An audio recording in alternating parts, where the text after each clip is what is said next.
Hi ಸ್ನೇಹಿತರೆ, welcome to our channel Mithun Raj ಅಡಿಗೆ ಮನೆ. ಇವತ್ತಿನ ವಿಡಿಯೋದಲ್ಲಿ ಸ್ಪೆಷಲ್ ಆಗಿ ನಾನು ಮನೇಲಿ ತರಕಾರಿ ಖಾಲಿ ಆದಾಗ 2 ನಿಮಿಷದಲ್ಲಿ ಈ ಕರಿಬೇವು ರೈಸ್ನ ಟ್ರೈ ಮಾಡಿ ನೋಡಿ. ಎಲ್ಲರೂ ಹೊಟ್ಟೆ ತುಂಬಾ ತಿಂತಾರೆ, ಇದು ಅಂತೆ ಗ್ಯಾರಂಟಿ. ಯಾವಾಗ್ಲೂ ಚಿತ್ರಾನ್ನ ಪುಳಿಯೋಗರೆ ತಿಂದು ತಿಂದು ಬೇಜಾರಾದಾಗ ಒಮ್ಮೆ ಈ ರೀತಿ ಕರಿಬೇವಿನಿಂದ ಈ ರೈಸ್ನ ಮಾಡ್ಕೊಳ್ತೀನಿ. ಆರೋಗ್ಯಕ್ಕೆ ಆರೋಗ್ಯ, ರುಚಿಗೆ ರುಚಿ ಎರಡೂ ಸಿಗುತ್ತೆ. ಈ ರೈಸು ಬೆಳಗಿನ ತಿಂಡಿಗೂ ಚೆನ್ನಾಗಿರುತ್ತೆ, ಮಧ್ಯಾಹ್ನ ಊಟಕ್ಕೂ ಅಥವಾ ಲಂಚ್ ಬಾಕ್ಸ್ಗೂ ಚೆನ್ನಾಗಿರುತ್ತೆ, ರಾತ್ರಿ ಊಟಕ್ಕೂ ಕೂಡ ಸೂಪರ್ ಆಗಿರುತ್ತೆ. ಇನ್ಯಾಕೆ ತಡ, ಇವತ್ತೇ ಈ ರೆಸಿಪಿನ ಟ್ರೈ ಮಾಡ್ತಿರಲ್ವಾ? ಮೊದಲನೇದಾಗಿ ನಾನು ಒಂದು 200 ಗ್ರಾಮ್ ಅಷ್ಟು ಅನ್ನ ತಗೊಂಡಿದ್ದೀನಿ. ಅನ್ನ ನೋಡಿದ್ರ ಎಷ್ಟು ಉದ್ರುದ್ರಾಗಿದೆ. ಹೀಗೆ ಇರಬೇಕು. ತುಂಬಾ ಮೆತ್ತಗಾಗ್ಬಿಟ್ರೆ ಏನಿರುತ್ತೆ, ರುಚಿ ಬರೋದಿಲ್ಲ. ಹಾಗಾಗಿ ಉದ್ರುದ್ರಾಗಿ ಇರಬೇಕು.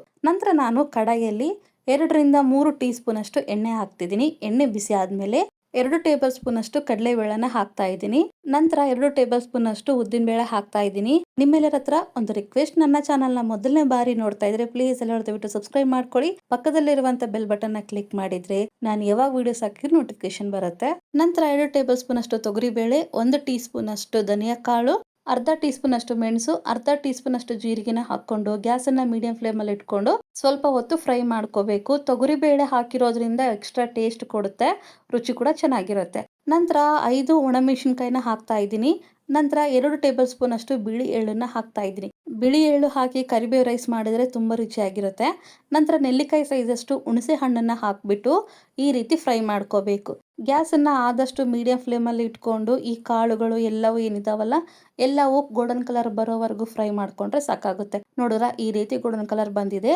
ಇವಾಗ ಇದಕ್ಕೆ 1 ಮುಷ್ಟಿಯಷ್ಟು ಫ್ರೆಶ್ ಆಗಿರುವಂತ ಕರಿಬೇವನ್ನ ಹಾಕ್ತಾ ಇದ್ದೀನಿ. ಕರಿಬೇವನ್ನ ನೀಟಾಗಿ ತೊಳೆದ್ಬಿಟ್ಟು ಸ್ವಲ್ಪ ಹೊತ್ತು ಆರಿದ ಮೇಲೆ ನಂತರ ಹಾಕೊಳ್ಳಿ. ನೀರಾಗಿರೋದನ್ನ ಹಾಕೊಳ್ಳೋಕೆ ಹೋಗಬೇಡಿ.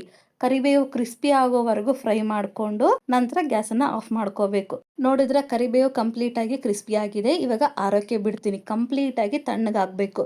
ಕರಿಬೇವು ಮತ್ತೆ ಕಾಳು ಎಲ್ಲವೂ ಕಂಪ್ಲೀಟ್ ಆಗಿ ತಣ್ಣಗಾಗಿದೆ. ಇನ್ನೊಂದ್ಸರಿ ನೀಟಾಗಿ ಮಿಕ್ಸ್ ಮಾಡ್ಕೊಂಡು ಎಲ್ಲಾನು ಮಿಕ್ಸಿ ಜಾರಲ್ಲಿ ಹಾಕ್ಕೊಂತೀನಿ. ಹಾಕೊಂಡಿದ್ಮೇಲೆ ಮಿಕ್ಸಿ ಮುಚ್ಚಳನ ಮುಚ್ಚಿ ಎಷ್ಟು ಸಾಧ್ಯನೋ ಅಷ್ಟು ಫೈನ್ ಆಗಿ ಪೌಡರ್ ಥರ ಮಾಡ್ಕೊಳ್ಳಿ. ಪೌಡರ್ ಥರ ಮಾಡ್ಕೋಬೇಕು ಅಂತ ತುಂಬ ಸಾಫ್ಟ್ ಆಗೋ ಥರ ಮಾಡ್ಕೋಬೇಡಿ. ಸ್ವಲ್ಪ ತರಿತರಿಯಾಗಿರಬೇಕು. ನಾನು ವಿಡಿಯೋದಲ್ಲಿ ತೋರಿಸ್ತೀನಿ ನೋಡಿ, ಇಷ್ಟರ ಮಟ್ಟಿಗೆ ತರಿತರಿಯಾಗಿದ್ದರೆ ಸಾಕು.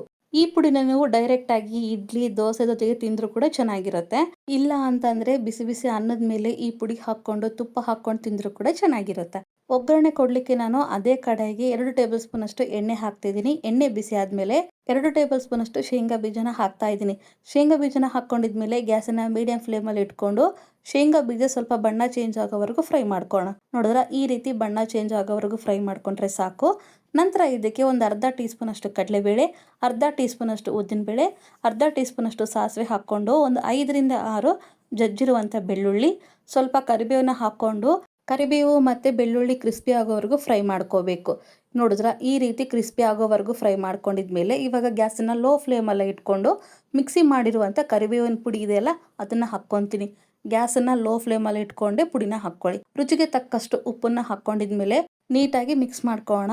ಜಾಸ್ತಿ ಹೊತ್ತು ಫ್ರೈ ಮಾಡ್ಕೋಬೇಕು ಅನ್ನೋದೇನಿಲ್ಲ, 1 ನಿಮಿಷ ಸಾಕು. ನೀವು ಬೇಕಿದ್ರೆ ಈ ರೀತಿ ಫ್ರೈ ಮಾಡಿಕೊಂಡು ಗ್ಯಾಸನ್ನು ಆಫ್ ಮಾಡಿಕೊಂಡು ಕಂಪ್ಲೀಟಾಗಿ ತಣ್ಣಗಾದ್ಮೇಲೆ ಒಂದು ಕಂಟೈನರ್ ಬಾಕ್ಸಲ್ಲಿ ಹಾಕ್ಕೊಂಡು ಸ್ಟೋರ್ ಮಾಡ್ಕೋಬೋದು. ಫ್ರಿಜ್ಜಲ್ಲಾದರೆ 10-15 ದಿನ ಇಟ್ಟರು ಏನಾಗೋದಿಲ್ಲ.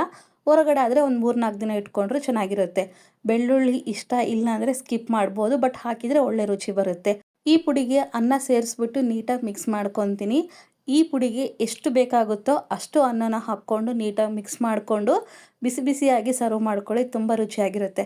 ಈ ಪುಡಿ ಇದ್ದರೆ 2 ನಿಮಿಷದಲ್ಲಿ ಕರಿಬೇವಿನ ರೈಸ್ ರೆಡಿ ಆಗುತ್ತೆ. ನಮಗೆ ಹೀಗೆ ತಿನ್ನೋಕೆ ಇಷ್ಟ ಇಲ್ಲ ಅಂತಂದರೆ ಮೊಸರು ಜೊತೆಗೆ ಕೂಡ ಸರ್ವ್ ಮಾಡ್ಕೋಬೋದು, ತುಂಬ ಚೆನ್ನಾಗಿರುತ್ತೆ. ಈ ಸಿಂಪಲ್ ಆಗಿರುವಂಥ ಕರಿಬೇವಿನ ರೈಸ್ ನಿಮಗೆಲ್ಲರಿಗೂ ಇಷ್ಟ ಆಗುತ್ತೆ ಅಂತ ಅಂದ್ಕೊಂಡಿದ್ದೀನಿ. ಖಂಡಿತ ಈ ರೆಸಿಪಿನ ಟ್ರೈ ಮಾಡ್ತಿರಲ್ವಾ? ಈ ರೆಸಿಪಿ, ಈ ವಿಡಿಯೋ ನಿಮಗೆ ಇಷ್ಟ ಆದರೆ ನನ್ನ ಚಾನಲ್ನ like, share, comment and subscribe ಮಾಡ್ಕೊಳ್ಳೋದನ್ನ ಮಾತ್ರ ಮರಿಬೇಡಿ. ಓಕೆನಾ? ಮುಂದಿನ ವಿಡಿಯೋದಲ್ಲಿ ಮತ್ತೆ ಸಿಗ್ತೀನಿ. ಅಲ್ಲಿವರೆಗೂ ಟೇಕ್ ಕೇರ್, ಬಾಯ್.